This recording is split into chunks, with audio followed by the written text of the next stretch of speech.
हम मीनू झा गोर लगै छी समस्त मिथिलावासीके। उपस्थित भेलहुँ हेँ दुर्गा पूजामे जे कलशके स्थापना कयल जायत ओकर सम्पूर्ण विधिके साथ जानकारी लऽ कऽ अपने लोकनिसँ साझा करै छी एहि वीडियोके माध्यमसँ।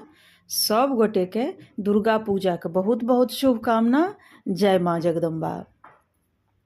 सबसँ पहिले तऽ कलशके जे स्थापना होइ छै आ ओ जे जयन्तीके संग जे कलशके स्थापना करबै जयन्ती पारि कऽ, तऽ हम ई कहऽ चाहब जे जयन्ती महिला लोकनि नहि बाउग करै छथिन, ओ पुरुष करै छथिन। तऽ अगर घरमे सिंपल तरीकासँ कलशके स्थापना करबै बिना जयन्तीके, तऽ ओ जे पूजा करै छी नित दिन जे महिला, ओ अपनेसँ स्थापना करब। और जयन्तीके साथमे अगर स्थापना करबै तऽ जयन्ती जे घरमे केओ पुरुष हेतथि हुनका द्वारा जयन्तीके बाउग करायब। जयन्ती जे जन्मबै छै 10 दिन से।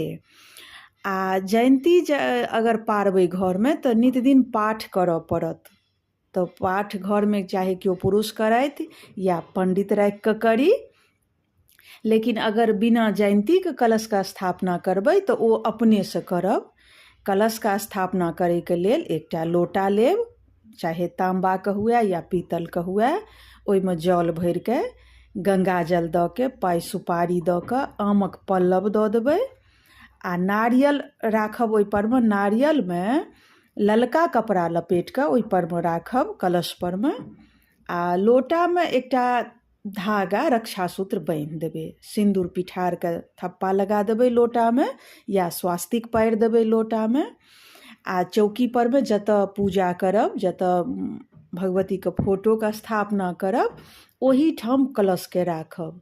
ई ध्यान राखब जे कलश जे फोटो लगमे रखबै तऽ कलश फोटोके दहिना कात रहतनि, भगवतीके दहिना कात, आ जे पूजा करबै तिनकर बामा कातमे कलश राखल जेतै।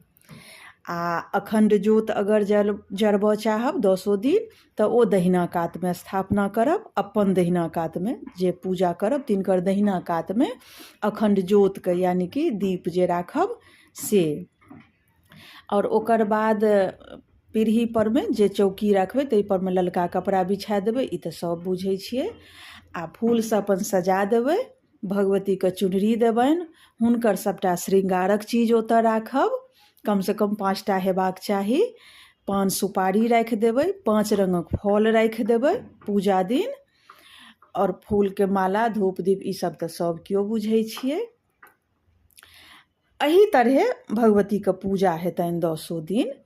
कोनो एहिमे बहुत बड़का आयोजन नहि करऽ पड़ै छै पूजामे। बस भगवती भावक भूखल रहै छथिन, भाव देखै छथिन। हर देवताके भाव चाही, श्रद्धा हेबाक चाही, भक्ति हेबाक चाही मनमे। इएह सब रहै छै ओहिठाम पूजामे। 10 दिन पूजा एही रूपे करब। लेकिन की छै, वएह जे जयन्तीके लेल जे कहलहुँ, तऽ जयन्ती अपनेसँ नहि बाउग करब। जे जयन्तीके साथमे कलश स्थापना करब ओ जयन्ती अपने नहि ओहिमे पारब। जयन्ती जेनाकि कहल गेलैए जे केओ महिला केओ नारियल नहि तोड़ै छथिन, तऽ ओही कारणवश हेतै जे जयन्ती महिला नहि पारै छथिन। इएह छलै दुर्गा पूजाके कलश स्थापना करैके विधि। एही तरहे पूजा करब, भगवती सब तरहे कल्याण करथि, तकर मंगल कामना अइ सब गोटेके लेल। धन्यवाद। जय मिथिला, जय मैथिली।